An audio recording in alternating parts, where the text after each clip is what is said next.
kayak gini. Jadi ini kan emang trennya perkembangan nggak cuma di Indonesia, global ya. Olahraga padel ini lagi berkembang nih ya. Jadi sebenarnya olahraga padel itu apa sih? Jadi kan ini sebenarnya kombinasi tenis dan squash, cuman dibikin dia lebih fun, lebih sosial gitu ya. Nah kalau ditanya asal mulanya itu Oke, jadi asal mulanya itu olahraga ini berasal dari Meksiko tahun sekitar 1969 lah. Jadi itu cuman awalnya itu karena keterbatasan itu maksudnya ada satu orang namanya si Enrique itu dia mau main tenis. Nah kebetulan rumahnya itu lapangan nggak gede lapangannya, jadi dibikinlah tipe kecilnya. Nah, terus habis itu dikasih kaca segala buat mantul bolanya segala. Nah lama-lama orang lihat tuh akhirnya berkembang.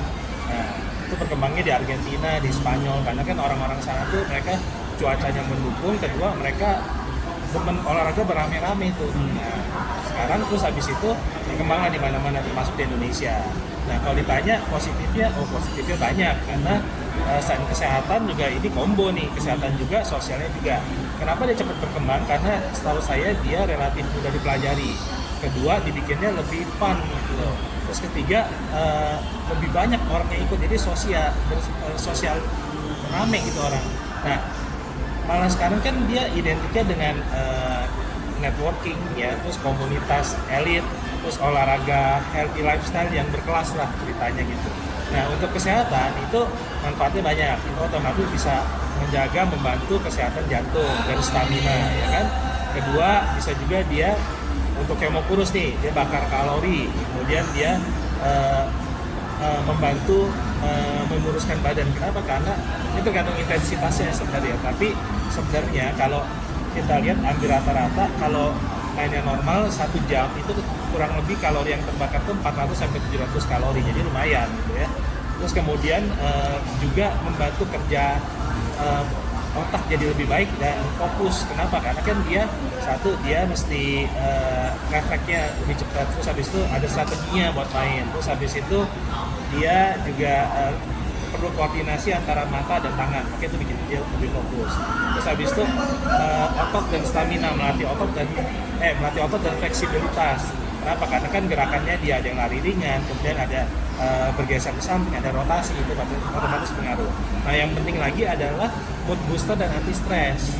Kenapa? Karena kan ini tadi saya bilang combo, karena dia kesehatannya dapat, olahraga plus sosial. Jadi kan dia nggak bermain sendiri, bermain minimal 2 orang atau 2 lawan 2 biasa, terus habis itu bikin komunitas, networking, otomatis jadi orang ngobrol, ketemu orang itu lebih fun gitu, jadi stresnya lebih berkurang. Nah habis itu juga dia kan tren positifnya itu jadi kayak buat relasi profesional tuh, jadi kalau buat bisnis segala jadi nyambung kemana-mana tuh ya. Nah itu, cuman ada juga negatifnya apa? Fokusnya itu kan kesehatan gitu ya kan. Bisa cedera gak? Oh jelas semua olahraga bisa cedera kalau dilakukan dengan tidak sesuai dengan aturan. Jadi misalnya otot, terus kemudian masalah di ankle-nya, terus kemudian ada overuse injury kalau berlebihan, terus nggak pemanasan segala itu bisa pengaruh. Nah tapi ada juga dampak psikologisnya apa? Kalau bergeser ini kan tujuannya sebenarnya kan kesehatan kan. Kalau ternyata trennya bergeser ke pembuktian sosial, jadi kan ada yang untuk eksklusivitas saja, untuk pencitraan, untuk pembuktian sosial, buat foto-foto doang. Nah kalau akan terus begitu, itu akan dampaknya jadi negatif lama-lama secara psikologis ya kan? Jadi sebenarnya trennya positif kalau dilakukan dengan cara yang benar. Nah kemudian nih habis itu kan banyak nih ada penertiban nih ya. Nah sebenarnya kalau kita lihat itu fenomena penertiban itu kan sebenarnya untuk kita introspeksi ya. Itu sebenarnya jadi gaya hidup yang sehat itu mesti sejalan dengan aturan, ada regulasinya, dan juga mesti ada tanggung jawab sosialnya, ya kan? Jadi kan kita nggak cuma sendiri, itu lingkungan sekitarnya. Nah, yang jadi masalah kan kadang-kadang nggak ada sertifikat layak fungsinya. Nah, jadi otomatis itu bermasalah. Kedua ada juga yang ternyata persetujuannya bangunannya juga nggak ada ternyata. Nah, jadi itu kenapa pemerintah melakukan itu, karena kan satu untuk membantu justru kenyamanan bermain, keselamatan, kemudian untuk lingkungan sekitar juga membantu lingkungan sekitar supaya nggak ada konflik segala macam. Nah, jadi sebenarnya itu sih sebenarnya emang sesuai karena aturannya emang masih ada SRF-nya, masih ada PBG-nya. Nah, kadang-kadang karena ini lagi berkembang trennya, mereka bangun tuh secepat-cepatnya. Kadang-kadang regulasinya juga nggak kekejar, regulasi barunya baru lagi mau terbit, dia udah bangun dulu di semuanya nih.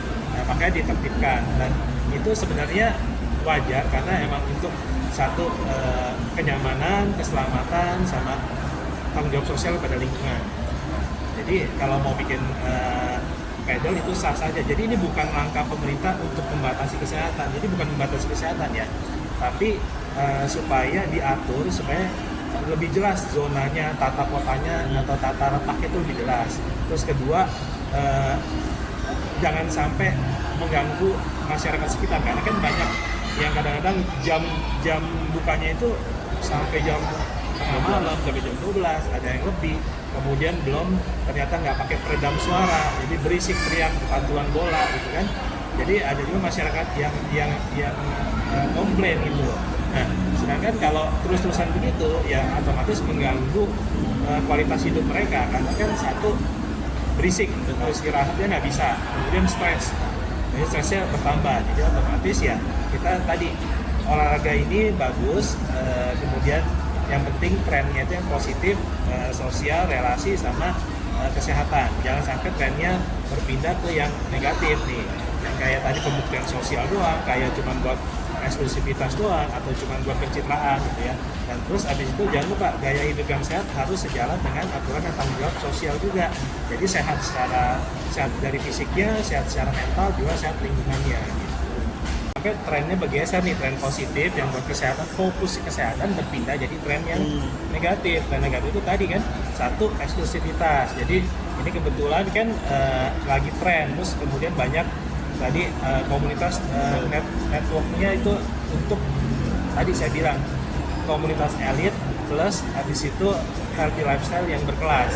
Otomatis anggapannya wah ini banyak orang-orang yang ternyata eksekutif muda, semua orang-orang yang punya ekonominya lumayan. Nah kemudian akhirnya disalahgunakan tuh fokusnya berpindah tuh dari eksklusivitas, kemudian pencitraan diri, bukti sosial.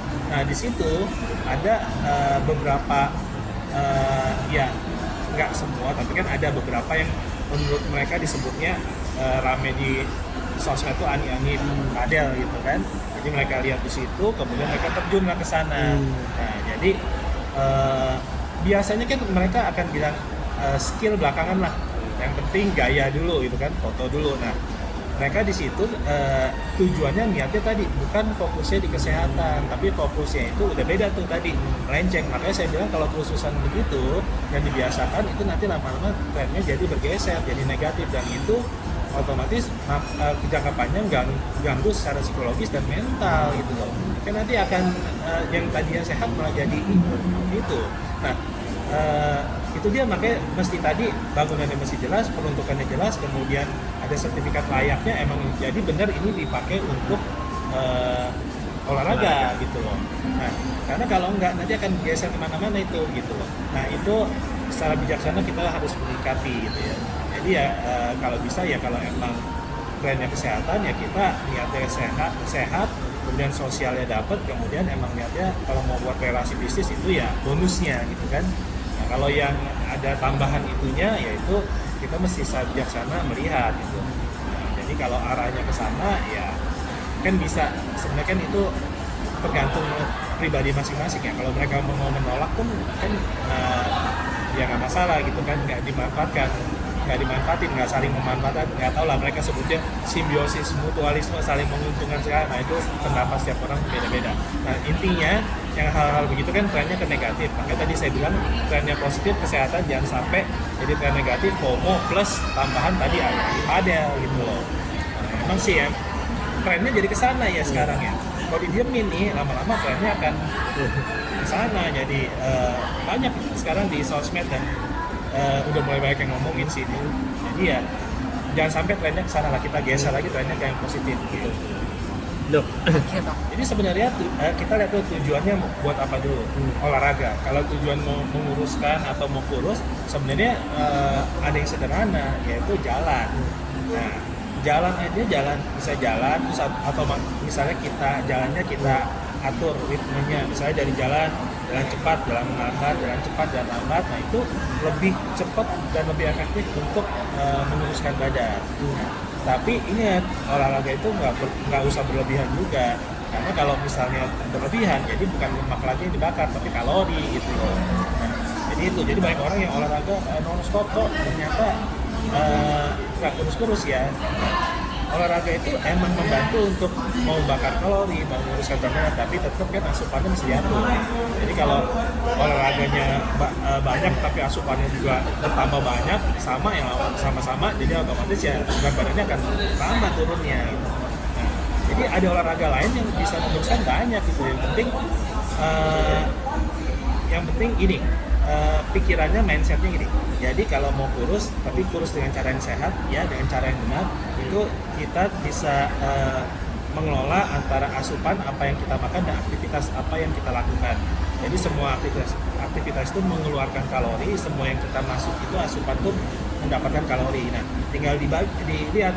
Jadi kalau mau kurus, otomatis kalorinya itu harus lebih besar dari lebih sedikit dari yang gini, aktivitasnya mesti, kalori yang dibuang mesti lebih besar dibandingkan kalori yang kita dapat gitu. Jadi basicnya itu. Jadi olahraga apapun boleh asal tidak berlebihan dan sesuai aturan. Nah, kalau masalah jadi FOMO segala macam, nah tren positifnya kalau olahraga plus tadi relasi bisnis, networking itu positif trennya.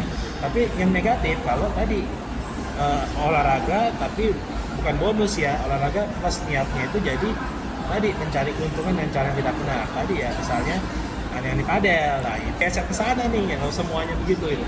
Tapi kita juga nggak bisa ngejar orang ya, nanti sembarangan semua orang mikirnya nih aneh-aneh. Nah, sama satu lagi tuh, tren positif ada, tadi kan penutupan, penertiban, karena kan tadi buat kenyamanan, keamanan segala, terus untuk jelas kelayakan bangunannya. Tapi ada negatifnya nggak penertiban itu? Nah, kalau kita lihat dari sudut pandang lain juga ada. Kalau misalnya gini, kadang-kadang kita lagi happening, kita lagi sangat termotivasi nih untuk main padel nih. Tiba-tiba di tempat yang kita biasa main komunitas ditutup nih. Nah, kadang-kadang itu menurunkan motivasi kita. Jadi, adalah males lah, jauh lagi main ke sini, komunitasnya nanti ganti lagi gitu. Jadi ada motivasi bisa aja akan menurun. Tapi setiap orang beda-beda. Kalau misalnya emang niatnya olahraga ya tetap kan banyak tempat yang lain biasanya kan gitu. Jadi itu kalau misalnya selama dilakukan, menurut saya itu olahraga ini positif, banyak positifnya dibandingin negatifnya. Tetapi tergantung tadi ya niatnya sama tujuan sama mindsetnya gitu.